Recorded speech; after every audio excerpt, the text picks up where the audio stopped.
Jo, e ke marrë nga rutina e ti, nga le të themi përditshmëria që ka filluar të riambientohet, sepse me sa duket, kush futet në formate të tilla reality show, i duhet pak kohë dhe pak momente për të marrë veten. Po ka një gjë, unë mendoj që të pak në djenin time, najsa unë i ndjek kështu në mënyrë sporadike, mund të jetë mjeku i vetëm në reality show në Shqipëri që është Mirëmëngjes Ervin. I vetmi mjek. Po. Mirëmëngjes, mirë se erdhe. A e more veten një herë më trego a je mirë, a je ambientuar? E more veten sepse janë dy botë të ndryshme dhe kështu janë se përjetimi është komplet ndryshe. Ne shikojmë nga televizori dhe mendojmë sa po kënaqem, po është komplet ndryshe sepse duhet shkëputesh nga realiteti dhe të fokusohesh atje. Dhe ke vetëm ata 20 individ dhe duhet mendosh rreth atyre, ta programosh ditën me ata, çfarë do flasësh, çfarë do diskutosh, çfarë do zihesh.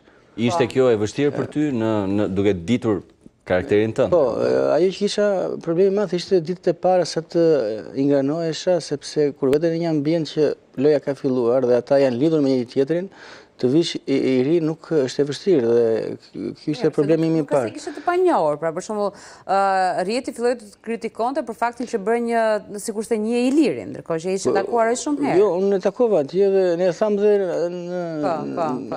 që njiheshim, po jo se kisha shok të ngushtë ose kisha shok fëmijë, ai sa e njihja ka qenë pacient im. Jemi takuar disa herë dhe kaq, po ato debate ishin gjitha të vërteta, po unë nuk i mbaja dot tinat, ai s'ma dot tinat, se të gjithë thoshin pse di shkoj deri në fund dhe pse duhet ta ofendoj në ato gjëra që unë s'do të mi bëjnë. Shiko, Ervin, kur futesh në reality të tilla, ti duhet të biesh dakord me veten për të përshfaqur element të jetës tënde dhe të historisë tënde, që ndoshta në përditshmëri nuk do dojesh që ti ndaje me njerëzit. Unë shfaqa aq shumë sa dhe njerëzit jashtë janë habitur se mendonin sikur isha antipatik, disa element që unë si kam, dhe i kam surprizuar dhe kanë ndryshuar mundi fona ashtu kam qenë dhe kjo më bën përshtypje. Ka ndryshuar qasjen dhe teja? Po, shumë. E shikoj që edhe në herë mendoj sikur çfarë kam bërë atje, se thjesht ato që bëj jetën e përditshme i kam bërë atje dhe nuk bëra në një rol. Pra, për shembull, të thanë ty që po nëse dinim që ti je një baba beqar. Po kush e di këtë? Se di, ndoshta dinin se unë të thash një nga momente, për shumë çfarë të kanë thënë ty një më kanë ardhur mesazhe sa i ëmbëlje, sa i mirë, sa i ndjeshëm. Edhe pas vetën time isha vërtet shumë i ndjeshëm se mora vështirë. Ndoshta ati amplifikojnë të gjitha këto ndjesitë dhe ndoshta edhe fillimi 2-3 javë e para i ndjen më shumë, se edhe me të tjerë që diskutoja dhe thoshin 2-3 javë do të bëhet ajo rutina. Po sa do kalonin ditët unë isha ndjeja më shumë atë mungesën e fëmijëve të Po tani fëmijët sidomos se nuk ka as fotografi as një gjë. Dhe kur më erdhi një dron dhe pash atë foton ose një herë po bëja dush edhe një herë çuni vjen edhe bën dush dhe më kalon aty tek edhe më kujtoa se më kaloi kokë tini moment edhe më dolën lotë tha çfarë bëhet kështu. Se më kuptoja ndjesi. Pra, me të vërtetë ishte ky fakti që ti e humbet atë realitetin me botën jashtë. Humbet edhe mendimet që ti ke aty brenda janë vetëm për aty. Nuk ka rije të mendoje për atë që është jashtë asaj. Përpiqesha të sforcohesha, nuk mendoja dot jashtë. Edhe të tjerë ti pyeta, keni mendime për jetën? Jo. Pra, zhdukeshin totalisht. Dhe sado se thonë që në rol, unë mendoj që njëri nuk e marr dot rolin aty, do dalë vetvetja. Sado ne që t'ja justifikojmë, themi, po jo, nuk është e pamundur se do dalësh tek, të paktën do dalësh 100%, po 7% do dalë. Ti je Mozametin përpara, pra kishe të ishte edhe rast. Nuk kisha parë vetëm disa rilsa, nuk e njihja dhe shikoja që më pëlqente ai impakti që kishte dhe ato mendimet. Si keni bërë një dyshe fantastike. Po, të them drejtën, më vinte natyrale dhe se më pyesin të gjithë, ndoshta e kishe parë nga jashtë, unë nuk kisha parë gjë nga jashtë, dhe vendosa ishte ditë e shtunë për të hënën që do futesha, dhe nuk se pash çfarë po bëj, se thash po ta shikoj do vete i kushtëzuar dhe nuk do di si të orientohem. Dhe pas vetëm që ishin 2 pole, Iliri dhe Moza. Dhe me Mozën ishte një lidhje fiziologjike, ato bisedat që ato mungojnë më shumë që kisha me të, se shumë shkruajnë herë mos e kuptojnë këto komendet. Po pse mos ta kuptojmë se ne kemi atë bagazhin tonë, ndoshta nuk e kemi sa Moza, sepse për mua ajo është jashtëtoksore dhe është personi më inteligjent që kam takuar, nga një situatë ndërlikuar atë nxirte me një llaf ta zgjidhte. Edhe normale që do ngelesh me gojë hapur dhe është wow. Edhe të pëlqente ajo thjeshtësia e mendimit që për të zgjidhur situatat. A ishte kjo gjëja që mbase sipas teje e bën Moza Ahmetin kaq të dashur në publik, pra pikërisht zgjuarësia e saj apo mbase është sensi i humorit që Moza Ahmeti është si muajt e vitit. Domethënë ajo përshtatet me çdo situatë. Me 20 vjeçar, me 30, 40 të del të kërcen, të del të bën ironi.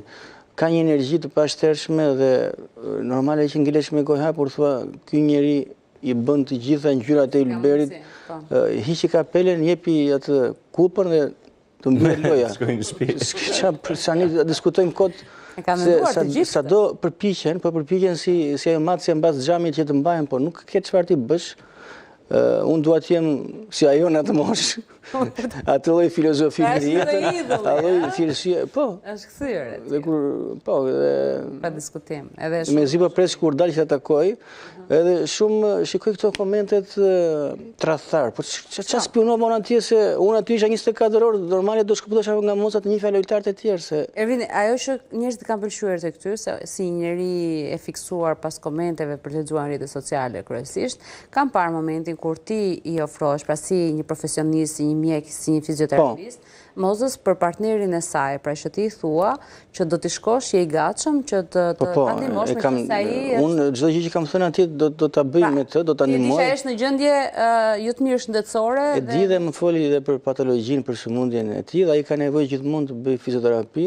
Mund të këm pra me anë të fizioterapisë. Po kur të masrin do t'i bëj, kështu e lam, do t'i bëj një vlerësim, do ta shikoj gjendjen që është dhe ajo misia jon të vazhdoj edhe jashtë, nuk ishte vetëm një lojë, gjithë ato biseda që ne bënim ishin të ndjera, nuk ishin thjesht për të kaluar kohën. Çka kam lexuar tjetër një nga këto momentet. Ore, thuajini të dali Kristina Lapa fizioterapi. Po, ishin faktikisht ashtu ishte sepse kur ktheva në punë ishte një pacient e keso, po me mua s'do flasi, se më tha me ty s'merrem sot. Se ti nuk të njeh jashtë studios. Po pra, shikon janë këto raporte. Ndërkohë fëmijët kishin mall për ty kur dole. Po, do them drejtën, vajza kur shkova më tha mos ik, edhe punova një javë. Ato ditë që ishin se një javë, se të premte për. Po, edhe më thoshte jo se do zihesh, jo do thëm babi emit. Dhe i premtova që nuk do zihem, por kur dola më tha pse s'nite akoma. Po i thash unë ti më them mos ri, po ti po zihesh e bukur tha. I pëlqeu. Po unë fundi ashtu është debati, s'kemi pse të shkojmë në ofendime, se si nga një ka dinjitet, ka karakterin e tij. Çfarë ishte mbase gjëja e parë që bëre me fëmijët momentin që dole? Bëre një udhtim, zgjodhe që të rije 2-3 ditë vetëm me ta. Nuk isha për asnjëri sepse nuk isha i orientuar, edhe nuk orientohesha as të jepja makinës, as të flisja me njerëzit, sepse ishte shumë e lodhshme kur ti je mësuar në një botë aq të vogël, edhe truri ngushtohet ai mendimi dhe prandaj do secili që të del që aty varet nga koha ose si përjeton.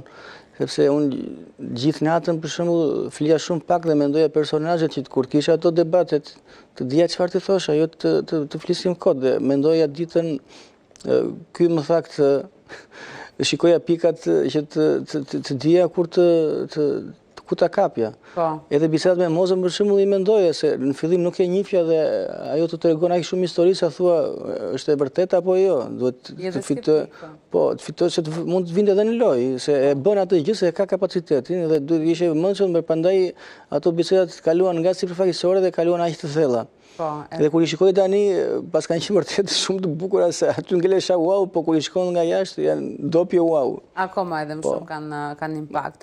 Ndërkohë, patjetër që të ngasmova pak në fillim për dashurinë, pra për pos fëmijëve, ti ke treguar historitë e dashurisë.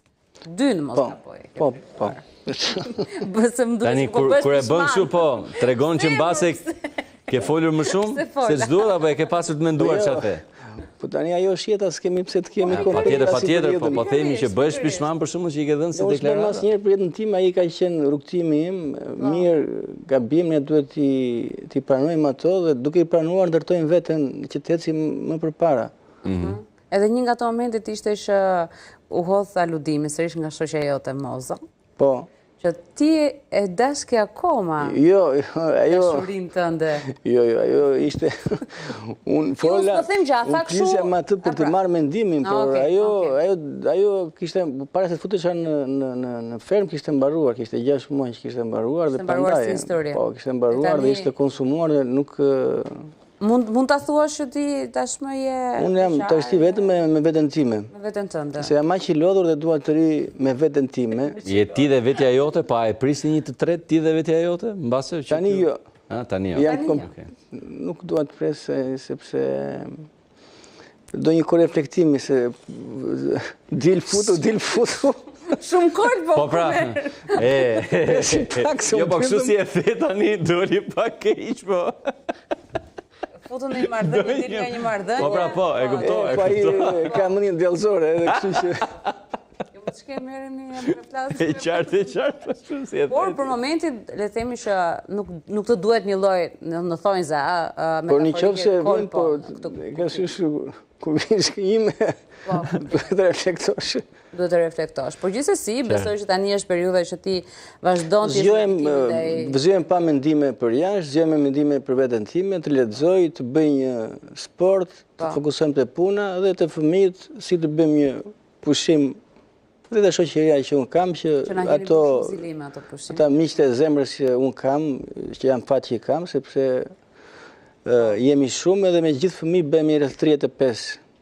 Edhe kjo është ajo që neve na përmbus edhe jeta sociale. Ishte një moment që... Ajo ishte fitoria ime me vllajin, sepse ai do të kuptonte që ja ka dalë një jetë duke qenë për ne, dhe duke qenë ai më shumë për ne, se sa ne për atë. Po ti je në këtë profesion si pasojë e vllajt tënd, e thën kështu. Po, ai ka qenë inspirim sepse në Shqipëri nuk njihej kjo si deg universitare. Këtu e dinin të gjithë masazhe dhe ta dini sa kanë votën në fillim kur thoshin masazh, thoshën çfarë masazh, masazhi nuk është fare. Dhe ai ka qenë frymëzimi që unë kam bërë të shkollë, që lash Shqipërinë dhe shkova në Itali, dhe shkova fikse fizioterapista që kishte asistuar vllajën tim që kishte ndihmuar ato 2 vite që ai ka qenë atje. Dhe ajo më priti rreth 3 ditë më mbajtej në shtëpinë e saj dhe derisa më gjeti një shtëpi me qera. Edhe mbaj mend ato sakrificat, ajo jetë ndryshe për çdo student, sepse ne në Itali themi kur ishin atë ose edhe në Shqipëri, ka të pasur, të varfër dhe janë dhe studentët që janë poshtë të varfër që janë vetëm me sakrifica, sidomos kur edhe jashtë nga vendi jot, shumë i vështirë dhe familja të bëhen studentët e tjerë që ne kishim aty.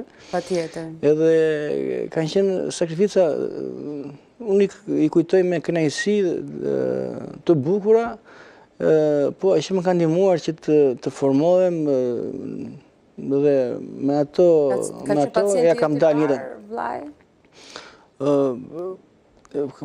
Pacientët mi të parë kanë qenë në Itali, sepse sa fillon universitetin, atje t'japin pacient dhe... Jo kur ke qenë student, kur ke qenë profesionist, kur ke dalë nga... Po, ai vjen her pas here te klinika, kur i bllokohet qafa, shpina dhe bën ato që ka nevojë. Po ndërkohë, kur ishte ai momenti që ti fillove Ervin që të ndjeje ato kënaqësitë e para të punës, të profesionit, ai momenti që ti fillove ta kuptosh që do të shërbej pas kam talent në këtë punë, se kur e nisën në fillim nuk e kupton kam talent ose je si normal si gjithë të tjerët, po kur fillova që po punsoja njerëz të tjerë, edhe kur ja dilja aty ku të tjerët nuk ja dilnin, edhe kënaqesha shumë, jetë shumë kënaqësi dhe thash se ndonjëherë ti zgjedh një deg që nuk ja ke iden ose pa dëshirën tënde. Dhe unë kur vajta në një drejtim të panjohur, sepse nuk njihej. Dhe me kalimin e viteve e pash që dija ta bëja dhe shumë edhe kur bën ti një punë ose edhe kirurgët të gjithë bisturi përdorin, po jo të gjithë e përdorin njësoj.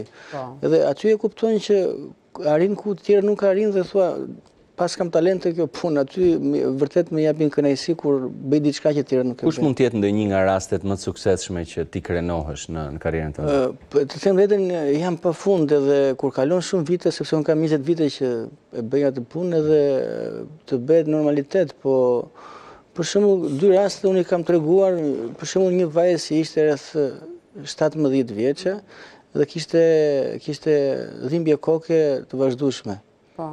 Dhe nuk I pulson të kjo dhimbje kokës, kishë qenë vizita pa fund, kishin në Itali te neurologu, e kishin çuar deri te psikiatri, sa kishin dhënë dhe ilaçe kundra depresionit për ta qetësuar. Dhe heri tek mua duke trajtuar për pjesën e cervikales, por neve gjithmonë të një pacient të një pacient marrim informacion dhe vlerësojmë seancë mbas seance si është shqetësuria për të parë, sepse neve në bazë të terapisë që bëjmë dhe kur vjen të nesër marr informacion ka reaguar apo jo. Nëse nuk ka reaguar, do ndosh terapin. Dhe në moment që ajo po buzëqeshte se unë bëj dhe pak shakak me pacientin që duhet kalosh nga ana psikologjike që t'ia lehtësosh dhe do të flasësh me të, dhe duke folur me informacion ajo qeshi dhe I mungonte një dhëmbi kanin. Dhe kur dhëmbi kanin nuk ishte dalë, ishte brenda dhe ishte hapësira, ai jep te presion dhe reflekton te pjesë e qafës. Dhëmbët ne kemi diskutuar disa herë bashkë. Dhe çova tek odontojatri, hapi atë hapësirën, doli dhëmbi, iku dhimbje kokës dhe ajo vajza studioi fizioterapi. Dhe më takoi një ditë rrugës dhe më hodh duke më përqafuar dhe unë s'po e njihja dhe ishte për 21 vjeçë. Dhe më tha jam bërë si ty, më tha. Vërtet, Po, dhe më thash do vish të punosh me mua tani. Sepse jam bërë mik familjar me të familja dhe ata gjithmonë përmendin, më dërgojnë dhurata. E morën në punë, domethënë, më pas.